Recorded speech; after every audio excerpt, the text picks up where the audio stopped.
আল্লাহ নবী মানুষকে আল্লাহ দিয়ে আহ্বান করেন। এতদিন যারা বলছিল সত্যবাদী, এখন তারা বলতেছে মিথ্যাবাদী। সম্মানিত ভাইগণ, ভালো করে বুঝে নেন, আল্লাহ নবী দাওয়াত দিয়ে মাত্র তারা বলতেছে মিথ্যাবাদী। তার কারণটা কি? এই কথাগুলি বলছিল কি সাধারণ লোক না রাজনৈতিক ব্যক্তিরা?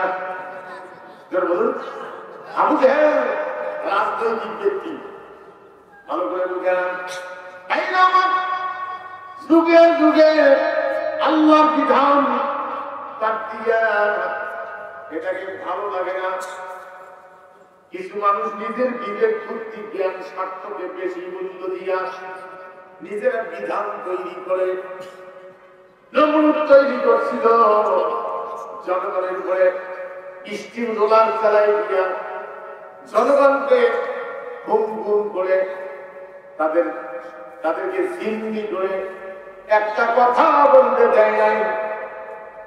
এইভাবে সে শাসন ক্ষমতায় প্রতিষ্ঠিত ছিল।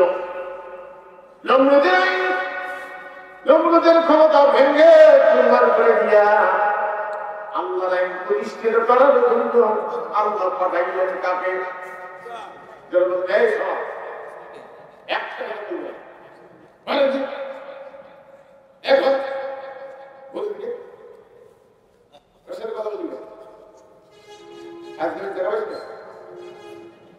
আমার দিয়ে দেয় এখানে কথা দিলে বাইরে আমি যে কথা বলবো কান দিয়ে একটু মন দিব। সম্মানিত ভাইগণ, নমরুদের ভেঙে চুরমার করে দিয়া আল্লাহ আইন প্রতিষ্ঠিত করার দায়িত্ব আল্লাহ দিলেন কাকে? ইব্রাহিম আলাইহিস সালামকে। এমন কথাটা বোঝেন, ইব্রাহিম আলাইহিস সালাম যাওয়ার তো মাত্র নমরুদ খেলে গেল। শেষ পর্যন্ত নমরুদ তাকে আগুনে পুড়িয়ে মারার জন্য আগুনে ফেলাইল। কেন এটা চিন্তা করল? এর কারণটা বুঝে নেন, প্রত্যেক নবী রাজনীতিবিদ, অরাজনৈতিক নবী একজন দুনিয়ায় আসে না। সেই জন্য মাত্র রাজনীতিবিদ নমরুদ খেপছিল। সবাই ভাইগণ, আরো ভালো করে বুঝে না, বকরিয়ার হাতি কোনদিন মারামারি বাজে? মুরগি আর বকরি কোনদিন মারামারি বাজে? বকরি হয় কি গরু, গরু হয় কি হাতি, হাতি হয় কি পাল্লাকারী, সমান হতে হবে। ভালো করে বুঝাবেন, অনেক মুসলমান নামাজি, অনেক হাজি নবীদেরকে রাজনৈতিক ব্যক্তি হিসেবে থাকতে রাজি না। এরা মনে করে নবীরা শুধু নামাজ কালাম রোজা বিবাহ জানাজা এগিয়ে চলে আসছে, দেশ চালানোর দায়িত্ব নবীদের ছিল না। এই কারণে তারা নবীদের আদর্শবাদ দিয়া আরেকজনের আদর্শের পক্ষে রাজনীতি করে, আবার নামাজও করে, নামাজ পড়ে আবার মানে এরা নবীদেরকে রাজনৈতিক ব্যক্তি হিসেবে মানে না। ভালো করে বুঝালেন, নমরুদ আগুনে ফেললো ইব্রাহিম আলাইহিস সালামকে। তারপরে ফেরাউন যখন আইন তৈরি করে দেশ চালায়, ফেরাউন আইনকে ভেঙে চুরমার করে দেওয়ার জন্য আল্লাহ পাঠাইলেন কাকে? মুসা আলাইহিস সালামকে। মুসা আসার পরে শেষ পর্যন্ত ফেরাউনের নির্যাতনের কারণে দেশ ছেড়ে শুআয়ব আলাইহিস সালামের দেশে গিয়ে কিছুদিন থাকা লাগলো। তারপরে যুদ্ধের ময়দানে দাঁড়ানো লাগলো জাদুকরদের সাথে। সহ্য করতে পারে না, শেষ পর্যন্ত 3 দিক থেকে ঘেরাও করে ফেলল। 3 দিকে ফেরাও, একদিকে দরিয়া, একদিকে দরিয়া, ফেরাও 3 দিক থেকে ঘেরাও করল। শুআয়ব আলাইহিস সালামকে তার জাতিরা যখন তিনি দাওয়াত দিলেন, তার জাতিরা কি বলছিল? সব নবীর কথা বললে তো কোরআন ধরবে না। এই জন্য আল্লাহ কিছু নবীর কথা উল্লেখ করেছেন কোরআনুল কারীমে।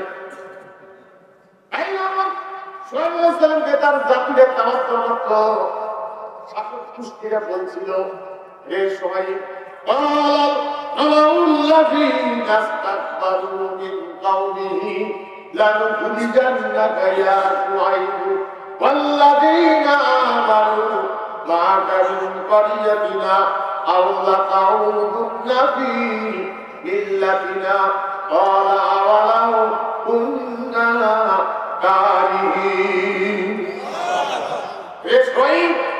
যাদের সাথে দাওয়াত দিচ্ছ এটা আগামী বর্ণনা করো, তোমাকে এই দেশে থাকতে দেব না, তোমাকে তো তোমার অনুসারীদেরকে দেশ থেকে নাগরিকত্ব কেটে দিয়ে বাড়ি করে দেব। বলেন তো নাগরিকত্বের চাবিকাঠি কার কাছে? চলুন আল্লাহর কাছে। ভুল হিসাব, নাগরিকত্বের চাবিকাঠি হলো সরকারের কাছে। তার জাতিরা বলছিল নাগরিকত্ব কেটে দিয়ে দেশ থেকে বাড়ি করে দেব। নবীজির নাগরিকত্বের আঘাত আসছিল। সংসদে আলোচনা করতে যাবে মোহাম্মদকে কি করা যায়। দারুণের ঘর সংসদ চলছে ৭২ ঘন্টা। একদল বলছিল ওয়াইদিয়ান করো বিকাল্লাযীনা কাফারু লিইউসবিতুকা আও ইয়াকতুলুকা আও ইউখরিজুক ওয়া ইয়ামকুরুনা ওয়া ইয়ামকুরুল্লাহ আল্লাহু খায়রুল মাকিরিন। মুহাম্মদ সাল্লাল্লাহু আলাইহি ওয়াসাল্লামের কথা আবু জাহেল বলছিল, তার লোকেরা বলছিল তাকে কতল করে দেন, কেউ বলছে তাকে জেলখানায় ঢুকাই, কেউ বলছে তাকে নাগরিকত্ব কেটে দিয়া বাড়ি করে দেন। নাগরিকত্বের দিকে আঘাত আসছিল। বাংলাদেশে এত টুপি হলা, এত হাসিয়া তো বলবি, সবাই ফিরে দাবাত দেয়, কিন্তু নাগরিকত্বের উপরে আঘাত কারো আসে নাই। একটা লোকের নাগরিকত্বের উপরে আঘাত আসছিল, সেই লোকটাকে নাম বলে আস্তে করে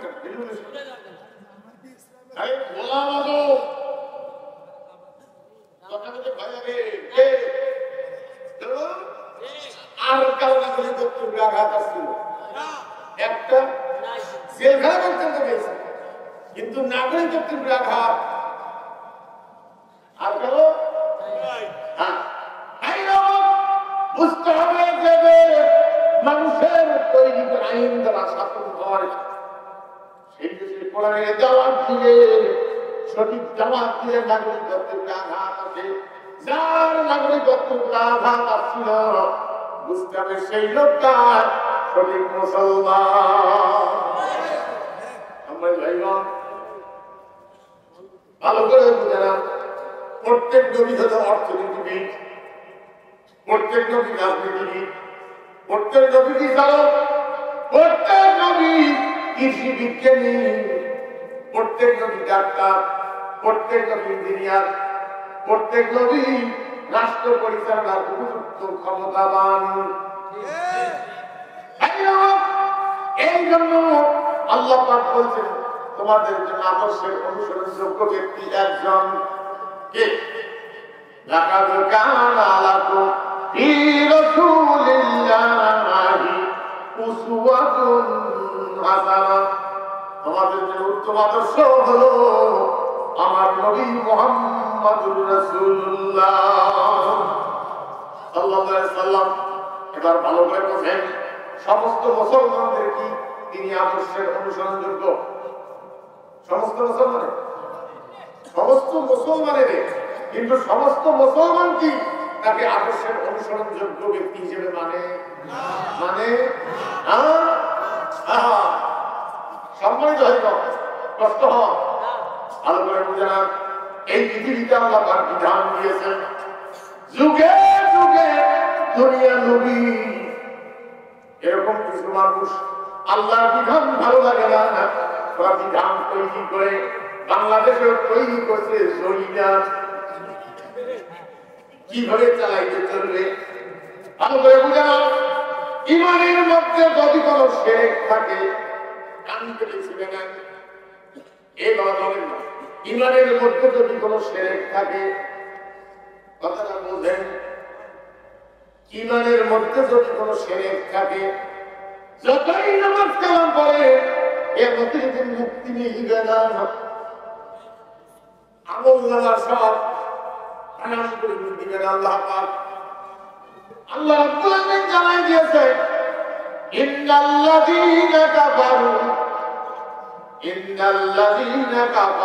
ওয়া মাতু ওয়া হুম কুফার ফালান ইউকবালা মিন আহাদিহিম মিলউল আরদি যাহাবান ওয়ালা বিফতাদাবি উলাইকা লাহুম আযাবুন আলীমুন ওয়া মা লাহুম মিন নাফিরিন।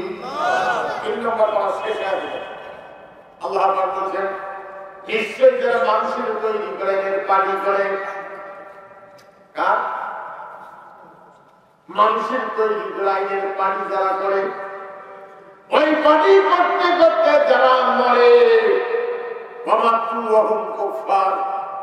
ওই পানি করতে করতে যারা মরে, ওরা গোটা দুনিয়া স্বর্ণ বানায়া যদি আল্লাহ রাস্তায় দান করে, আল্লাহ পাক তাদের দান কবুল করবেন না।